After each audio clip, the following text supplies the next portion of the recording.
반갑습니다. 원빈입니다. 세상의 모든 지식을 출세간의 지혜로 꽃피우기 위한 공부, 원빈스님의 도서관 환희미소 시간입니다.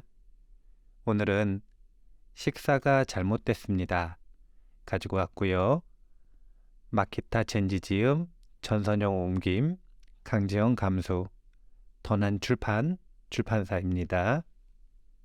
표지에는 의사가 가르쳐주는 최강의 식사 교과서 이렇게 소개하고 있습니다. 오늘은 마치며 부분부터 읽어보겠습니다. 몰랐던 것을 아는 데서 시작하자. 일을 잘하려면 무엇보다 건강이 중요하다. 일에 매진하는 직장인에게 이렇게 말하면 대개는 자신도 그 사실을 알고 있다고 대답하지만 실제로는 그렇지 않다. 하나같이 건강은 당연한 것이며 공기 같은 존재라 생각한다. 감기에 걸려 열이 38도까지 오르면 힘들어.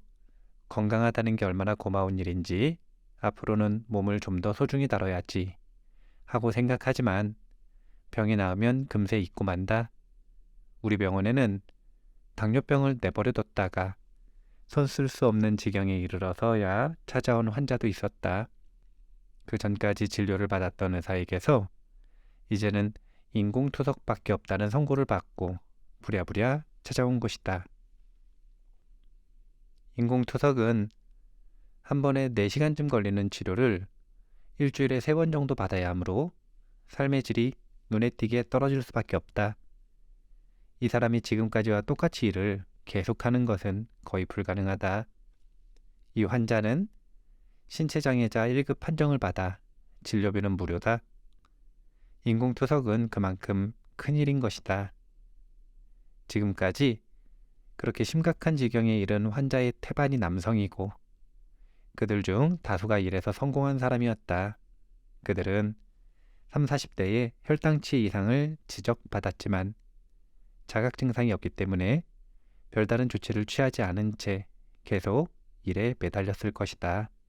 즉, 알고 있다고 말하면서도 사실은 알고 있지 않은 행동을 취해온 것이다.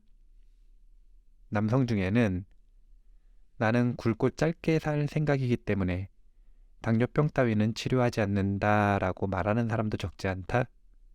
하지만 그런 사람일수록 인공투석을 해야 한다고 말하면 크게 후회한다. 최근에는 자신이 암에 걸렸을 경우 적극적인 치료를 받지 않겠다고 말하는 사람도 있다.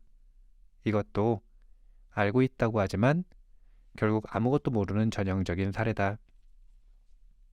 암이 진행되면 얼마나 큰일이 벌어질지 모르기 때문에 그런 말을 할 수 있는 것이다.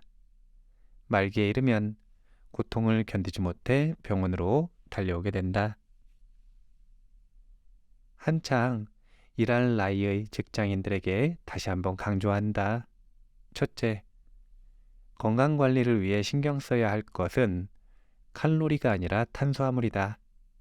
현대사회에는 우리가 미처 깨닫지 못하는 사이에 탄수화물 과잉에 빠지도록 유도하는 함정이 사방에 널려 있다.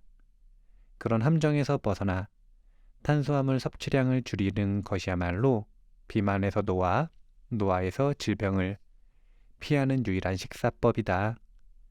동시에 집중력을 높이고 성과를 끌어올리는 방법이기도 하다. 둘째, 인류가 탄생했을 때는 없었던 부자연스러운 화학물질을 피하고 산화와 당화로부터 몸을 지켜 타고난 면역력을 회복해야 한다. 식사는 최고의 능력을 발휘하기 위한 최강의 기술이다. 마지막으로 조기에 질병을 발견할 수 있도록 정기적으로 정밀 검사를 받아야 한다. 평소 건강검진을 받으며 정밀 검사를 덧붙인다면 암이나 심근경색으로부터 몸을 지킬 수 있다. 이 책에서는 탄수화물 중독 이 부분에도 크게 주목을 하고 있는데요. 시작하며 부분으로 되돌아가서 앞부분을 좀 읽을게요. 건강의 차이가 곧 인생의 차이다. 나는 당뇨병 전문의로 지난 38년 동안 20만 명이 넘는 환자를 진료해왔다. 당뇨병 환자들을 보면 한창 일할 나이에 직장인이 많은데 사실 당뇨병이 있으면 심장병이나 뇌질환, 암이나 치매 등 온갖 질병에 걸리기 쉽다. 그렇기 때문에 의사나 환자나 당뇨병을 치료하는 데만 전념할 수 없다. 오히려 다양한 질병을 예방하고 조기에 발견할 수 있도록 힘쓰는 것이 중요하다. 당뇨병 환자들을 돌보며 하루하루를 보내던 나는 얼핏 보기에 똑같이 일하는 직장인들 사이에서 건강 격차가 크게 벌어지고 있다는 사실을 발견했다. 80세까지 일하고 100세가 되어도 건강할 것 같은 사람이 있는가 하면 정년 퇴직에 이를 즈음 목숨이 오가는 병에 걸리지 않을까 걱정스러운 사람도 많다. 예를 들어 40세 전후의 직장인 100명이 있다면 그중 20%가 건강 상류층이고 나머지 80%는 안타깝게도 건강 하류층이다. 그 격차를 40세 때는 좀처럼 자각하지 못할 수 있다. 그러나 실제로는 업무 성과가 떨어지고 건강이 무너지기 시작하여 50대에 접어들 무렵부터 현실적인 질병으로 나타난다. 직장인 사이에 건강 격차를 초래하는 것은 어김없이 매일 먹는 식사다. 이 책에서는 이처럼 건강 격차를 만드는 1원인으로 식사에 주목하고 있습니다. 그 다음에 혈당치죠. 건강이 나빠지는 원인의 90%는 혈당치. 인체 메커니즘을 따르는 올바른 식사란 무슨 말씀을 난 매일 고급 휘발유 못지않은 좋은 음식을 먹고 있다고 이런 자신만만한 반론이 들려오는 듯하다. 요즘에는 건강과 식사의 관계를 다방면으로 따져보는 사람이 늘어 지적인 직장인이라면 뭐뭐가 몸에 좋다더라 라는 정보에도 민감하게 대응할 것이다. 그러나 거기에는 큰 함정이 있다. 뭐뭐가 좋다, 뭐뭐는 나쁘다 라는 단편적인 정보와 그 성분을 눈여겨보기 쉽지만 사실 그것보다 훨씬 중요한 것이 있다. 인간의 몸은 소화 흡수 시스템을 갖추고 있다. 그 소화 흡수 시스템에 따라 우리가 입으로 먹은 음식이 소화되어 형태를 바꾼 영양소가 되고 필요에 따라 흡수되어 신체의 일부가 된다. 여기서 형태를 바꾼다라는 점이 중요한데 먹은 것은 그대로 신체의 일부가 되는 것이 아니라 대사를 거치면서 구성이 바뀌어 다양한 물질로 합성된다. 이런 구조를 밝혀내는 학문을 생화학이라 한다. 생화학은 생명 현상, 말하자면 인체의 메커니즘을 규명하는 학문이다. 인간은 과거와 비교해 변함없는 소화 흡수 시스템을 갖추고 있으며 그것을 조절하는 기관이 뇌다. 이런 인체 메커니즘을 벗어나는 식사법은 본래 있을 수 없다. 그러나 세상에는 있을 수 없는 식사법이 끊임없이 등장하고 있다. 나는 많은 의사가 싫어하는 거북이 등껍질 같은 복잡한 화학식 토상의 생화학을 공부해 음식이 소화, 흡수되는 과정에서 인체에서 어떤 반응이 일어나는지 잘 알고 있다. 생화학의 관점에서 보자면 우리 인간이 절대로 입에 넣어서는 안 될 것이 현대사회에 넘쳐나고 있다. 이 책에서 다루겠지만 캔커피나 주스처럼 씹을 필요 없는 탄수화물 음식이 그 대표적인 예다. 많은 직장인이 매일같이 그런 탄수화물 음식을 섭취하고 있다. 몸무게가 서서히 늘더니 도통 줄지 않는다. 혈압이 높다는 지적을 받는다. 쉽게 지친다. 업무 도중에 곧잘 존다. 집중력이 낮다. 이처럼 다양한 형태로 나타나는 몸의 이상 증상에서 당신도 자유로울 수 없을 것이다. 이런 증상이 나타나는 근본 원인은 혈당치에 있다. 직장인이 고심하는 질병이나 몸의 이상 증상의 90% 이상은 혈당치 문제다. 혈당치가 지나치게 높거나 급격하게 오르락 내리락하면 우리 몸은 심각한 손상을 입는다. 대개 그것은 현대인 특유의 식사 습관에서 비롯되었다고 해도 과언이 아니다. 현대인의 다수가 탄수화물 중독, 혈당 스파이크가 일으키는 불쾌감, 혈당치를 올리는 것은 전적으로 탄수화물이며 지방이나 단백질은 혈당치를 올리지 않는다. 버터로 구운 고기를 잔뜩 먹어도 혈당치는 올라가지 않고 혈당치가 올라가지 않으므로 살도 찌지 않는다. 반면에 고작 한 병의 음료수가 혈당치를 급격하게 올리고 비만을 초래해 건강을 해친다. 거기에 다량의 탄수화물이 들어있기 때문이다. 탄수화물은 당질이라는 말로 바꿔 쓸 수 있는데 실제로 탄수화물이 가득 든 청량음료에 탄수화물 몇 그램이 아니라 당질 몇 그램이라 표기한 것도 있으므로 헷갈리기 쉽다. 탄수화물은 밥이나 빵, 면류, 과일, 케이크나 과자, 청량음료 등 직장인이 평소에 섭취하는 다양한 음식에 들어있다. 이러한 탄수화물이 든 음식을 섭취하면 예외 없이 혈당치가 올라가지만 혈당치가 올라가는 양상은 제각각이다. 그림 0-3의 그래프를 보면 밥이나 빵 같은 고형 음식은 혈당치의 상승 곡선이 완만하다. 위에서 소화하는 데 시간이 걸리기 때문이다. 하지만 액체는 순식간에 위를 빠져나가 소장에 이르러 흡수되기 때문에 단숨에 혈당치를 올린다. 건강한 사람의 혈당치는 공복일 때 80에서 90mg/dL 전후다. 여기에 밥이나 빵을 포함한 식사를 하면 1시간 후에 120 정도까지 올라가다 이윽고 천천히 내려간다. 이렇게 완만한 곡선을 그리면 괜찮지만 액체로 다량의 탄수화물을 섭취하면 큰일이 벌어진다. 액체 상태의 탄수화물은 입에 들어가자마자 혈당치를 올리기 시작해 30분 후에는 정점에 다다른다.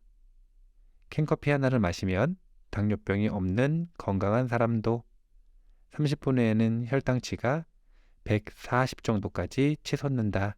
이것을 혈당 스파이크라고 한다.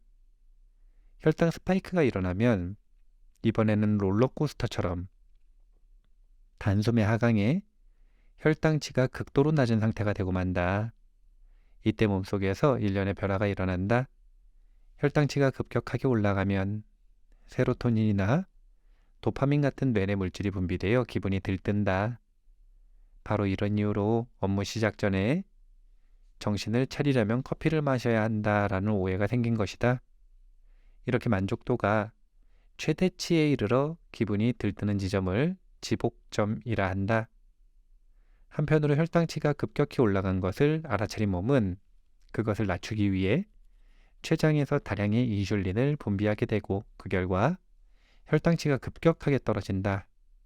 혈당치가 크게 떨어지면 들뜬 기분이 단숨에 가라앉으면서 초조해지거나 톡이나 졸음이 느껴지는 등 불쾌한 증상이 나타난다. 그러면 다시 그 들뜬 기분을 느끼고 싶다는 듯이 혈당치를 올리는 탄수화물을 원하게 되어 같은 과정을 반복하게 된다. 이것은 탄수화물 중독이라는 뇌가 이상한 상태에 빠지는 매우 심각한 증상이다. 그러나 정작 중독에 빠진 당사자 자신은 그런 사실을 전혀 자각하지 못한다. 탄수화물, 그 중에서도 액체 탄수화물, 정말 이 혈당치 쇼크의 위험성을 가지고 있는 문제의 음식이라는 거죠. 계속 읽어볼게요. 무엇이 성과를 떨어뜨릴까? 많은 사람이 사실은 저혈당 상태. 혈당치의 급격한 변화는 탄수화물 중독을 불러일으킬 뿐 아니라 하루에 업무 성과도 눈에 띄게 떨어뜨린다. 저혈당 증상을 나타낸 그림 0-4를 보면 혈당치가 70 밑돌면 도무지 일에 집중할 수 없는 상태가 되며 거기서 더 내려가면 크게 불쾌감을 느끼게 된다는 것을 알 수 있다. 하지만 건강검진에서는 공복 혈당치나 헤모글로빈 수치를 측정할 뿐 혈당치의 하루 동안의 변화를 조사하지 않는다. 이런 이유로 대부분의 사람들은 자기 몸속에서 혈당 스파이크가 일어났다는 것을 알아차리지 못하는 경우가 많다. 어쩌면 당신도 그중 한 사람일지도 모른다. 만성 피로, 졸음, 초조감의 원인. 건강한 사람이 불쾌감에 빠지는 구조. 건강한 사람은 혈당치가 오르면 그것을 낮추기 위해 췌장에서 인슐린이 분비된다. 인슐린이 분비됨으로써 혈당치가 억제되어 당뇨병에 걸리지 않게 되는 것이다. 그림 0-5에서 보듯이 혈당치와 분비되는 인슐린의 양은 본래 평행을 이룬다. 그러나 앞서 소개한 가고시마현의 실험에서는 혈당치와 인슐린 양이 평행을 이루지 못하는 건강한 사람이 많다는 사실을 밝혀졌다. 끊임없이 캔커피 같은 탄수화물을 섭취하면 인슐린의 분비가 늦어지기 쉽다. 정상인이라면 액체 탄수화물을 섭취했을 때 신속하게 약 30분 후에 인슐린이 나온다. 하지만 캔커피 같은 음식을 계속 섭취하면 췌장이 약해져 좀처럼 인슐린이 나오지 않게 되고 그러는 동안 혈당치는 쭉쭉 올라간다. 그렇게 치솟은 혈당치에 반응하여 다량의 인슐린이 뒤늦게 나오는 바람에 이번에는 혈당치가 지나치게 떨어지고 만다. 인슐린을 분비하는 기관은 췌장이지만 그 지령을 내리는 것은 뇌다. 본래 혈당치와 인슐린의 양은 평행 상태를 이루어야 하는데 그렇게 되지 않는 것은 뇌가 이상해졌다는 증거다. 반응성 저혈당은 청량음료 같은 음식을 좋아하는 사람에게서 흔히 나타나는 증상으로 미국에서는 이미 잘 알려진 개념이다. 반응성 저혈당의 증상은 만성적인 피로감을 비롯해 졸음, 불안, 두근거림, 의욕부진, 어지럼증, 욕지기, 두통, 초조감, 눈의 따끔함 등 다양한 형태로 나타난다. 하나같이 금세 주저앉거나 느닷없이 화를 내는 현대인의 모습에 비춰보면 납득할 만한 증상들이다. 요즘 졸음이 마구 쏟아져서 큰일이야. 도무지 집중할 수가 없어. 라며 고민하는 독자에게도 짚히는 데가 있을 것이다. 질병의 근원에는 설탕이 있다. 옛날에는 왜 성인병이 없었을까? 인간의 뇌가 매우 영리한 것은 확실하지만 한편으로 매우 어리석은 잘못을 범하기도 한다. 야생동물은 배가 부르면 사냥감이 지나가도 잡아먹지 않는다. 그러나 인간의 뇌는 먹을 필요가 없는 것도 먹고 싶다고 지령을 내리며 그렇게 어긋난 지령을 계속 내리다 결국 중독에 빠진다. 뇌의 발달로 변형을 누려온 인류는 어쩌면 뇌가 발달한 탓에 멸망에 이를지도 모른다. 일본인의 당뇨병에 관한 기록으로 가장 오래된 것이 헤이안 시대의 권력자 후지와라노 미치나가가 남긴 일기다.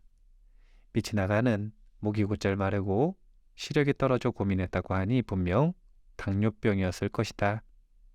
이것은 미치나가가 탄수화물을 많이 먹을 수 있는 특권 계급이었기 때문이며 당시 일본인에게는 당뇨병 같은 병이 없었다. 일본에서 일반인이 당뇨병에 걸리게 된 것은 전후 20년쯤 지나고부터다. 경제가 급성장해 많은 사람이 쌀이나 면류, 설탕이 든 과자나 음료수를 원하는 만큼 먹을 수 있게 되면서 당뇨병에 걸리는 사람도 늘어났다. 현대만큼 30대, 40대 남성 중 비만인 사람이 많은 시대는 없을 것이다. 전후 70년이라면 매우 길게 느껴질 수 있지만 1만 2천년 동안 이어진 신석기 시대와 비교하면 그야말로 한순간이다. 그동안 일본인이 어떤 터무니없는 짓을 저지른 것인지 알 수 있다. 요즘은 생활습관병이라 불리는 성인병은 말하자면 문명병이다. 생활습관에는 운동이나 수면 등 다양한 요소가 있지만 식생활의 변화가 우리 현대인을 괴롭히는 질병을 만들어낸 것이다. 비만, 당뇨병, 고혈압, 암, 뇌졸중, 심근경색, 동맥경화, 이상지열, 우울증, 천식, 알레르기, 아토피, 궤양성 대장증후군 이런 질병은 모두 문명적인 식사에 의해 생겨났다고 해도 과언이 아니다. 질병을 연구하고 그 근본 원인을 추적하면 거기에는 어김없이 설탕이 있다. 미국인의 비만은 왜 갈수록 가속되는가? 그중 한 요인은 설탕이라 생각한다. 우리의 몸이 건강이 나빠지고 활력이 떨어지고 질병에 노출되는 이유를 당 수치에서 찾고 있습니다. 그리고 당 수치는 당질, 이제 이 책에서는 그냥 당질을 탄수화물이라고 해버리는데요. 이 탄수화물, 당질과 밀접한 연관성이 있다. 이런 이야기를 반복해서 하고 있고요. 이 책은 아주 독특한 게 목차가 되게 자세해요. 그래서 의학적으로 올바른 식사, 식사의 정답이란 이제 새로운 상식 10가지와 몸에 좋은 음식 10가지를 소개하는데 목차만 한번 읽어볼게요. 새로운 상식 1. 탄수화물이 살찌는 주된 원인. 살찌는 원인은 육류도 지질도 아니다. 새로운 상식 2. 칼로리와 비만은 무관하다. 칼로리를 줄여도 살은 안 빠진다. 새로운 상식 3. 지방은 먹어도 살찌지 않는다. 먹어도 몸속에 그대로 남아있지 않는다. 새로운 상식 4. 콜레스테롤 수치는 식사로 바뀌지 않는다. 식사로 조절할 수 있는 수치는 10%. 새로운 상식 5. 단백질 보충제가 신장을 망친다. 과도한 섭취는 오히려 역효과. 새로운 상식 6. 조금씩 자주 먹어야 살찌지 않는다. 혈당치를 효과적으로 조절할 수 있다. 새로운 상식 7. 과일도 많이 먹으면 살찐다. 과당이기에 더 쉽게 살찐다. 새로운 상식 8. 지쳤을 때 단 것을 먹으면 역효과. 일시적 흥분이 피로감을 낳는다. 새로운 상식 9. 발암성 의심식품은 먹지 않는다. 가공육의 발암성은 이미 증명되었다. 새로운 상식 10. 운동은 식후에 바로 하는 것이 좋다. 공복 상태에서 운동하면 좋지 않다. 이 중에서 새로운 상식 6. 조금씩 자주 먹어야 살찌지 않는다. 혈당치를 효과적으로 조절할 수 있다. 이 부분 제가 힌트를 얻어가지고 한번 소개를 해보도록 하겠습니다. 하루 종일 뭔가를 먹고 있는 사람이 종종 있다. 문득 쳐다보면 늘 입을 움직이고 있어 엄청난 대식가로 보인다. 그렇다고 그들이 모두 살이 쪘는가 하면 그렇지도 않다. 같은 양이면 모아서 한 번에 먹기보다 조금씩 자주 먹는 편이 살이 찌지 않는다.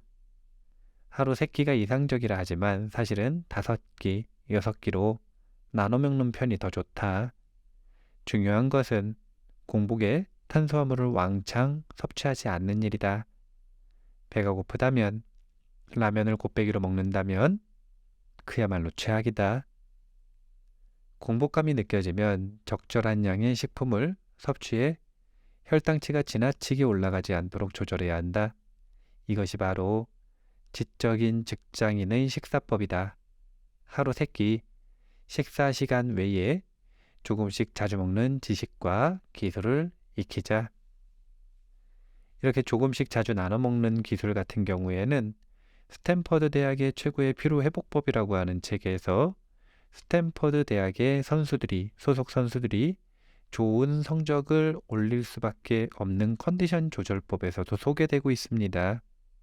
컨디션을 조절하는 데 있어서도 같은 양이면 모아서 한 번에 먹기보다 조금씩 자주 먹는 편이 살이 찌지 않는다 뿐만이 아니라 컨디션 조절에도 유리하다. 다른 게 아니죠.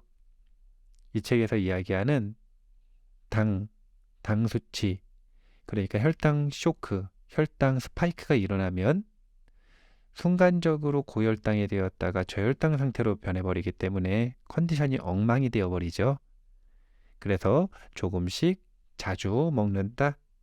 저는 개인적으로 힌트를 얻어서 신청을 해보려고 합니다. 새로운 상식 10. 운동은 식후에 바로 하는 것이 좋다. 공복 상태에서 운동하면 좋지 않다. 이 부분 한번 읽어볼게요.